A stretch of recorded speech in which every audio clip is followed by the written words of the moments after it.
മുഖ്യമന്ത്രിയുടെ 2026 വർഷത്തെ വിശിഷ്ട സേവനത്തിനുള്ള മെഡൽ നേടിയ senior civil police officer VR സജ്നയെ ഡിവൈഎഫ്ഐ കൈറാടി മേഖലാ കമ്മിറ്റി അനുമോദിച്ചു.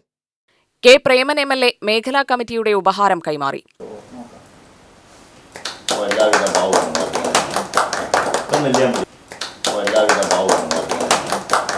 നമ്മുടെ അയിലൂർ പഞ്ചായത്തിലെ കൈറാടി പയ്യാങ്ങോട്ടിലെ പോലീസ് ദമ്പതികളിൽ സജ്ജനയ്ക്ക് വിശിഷ്ട സേവനത്തിനുള്ള മുഖ്യമന്ത്രിയുടെ പാരിതോഷികം അവാർഡ് ലഭിച്ചതിൻ്റെ സന്തോഷമറിയിക്കാനാണ് ഞങ്ങളിവിടെ എത്തിച്ചേർന്നത്.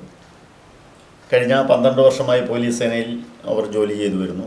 വളരെ നല്ല നിലയിലേക്കുള്ള സ്തുത്യർഹമായ പ്രവർത്തനങ്ങൾ കാഴ്ചവെക്കാനും ജനങ്ങളെ സഹായിക്കാനും എല്ലാ തരത്തിലും ഇടപെട്ടിട്ടുള്ള മാതൃകാപരമായ പ്രവർത്തനമാണ് അവർ നാളിതുവരെ നടത്തിയത്.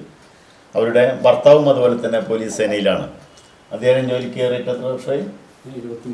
23 വർഷം പോലീസ് സേനയിൽ ജോലി ചെയ്തുകൊണ്ട് നല്ല നിലയിലേക്ക് പോകുന്ന മാതൃകാ ദമ്പതികളും പോലീസിലെ മാതൃകാ ദമ്പതികളാണ്. 1000 അഭിനന്ദനങ്ങളും. സജ്നയുടെ ഭർത്താവ് റഹീം മുത്തു 2021 മുഖ്യമന്ത്രിയുടെ പോലീസ് മെഡൽ നേടിയിരുന്നു. അദ്ദേഹവും പരിപാടിയിൽ പങ്കെടുത്തു. CPM local secretary A. Raghu, DYFI block secretary R. Rahul, block committee അംഗം ഇന്ദു, മേഖലാ ട്രഷറർ ശരത്, V. തങ്കച്ചൻ എന്നിവർ പങ്കെടുത്തു. UTV news Palakkad.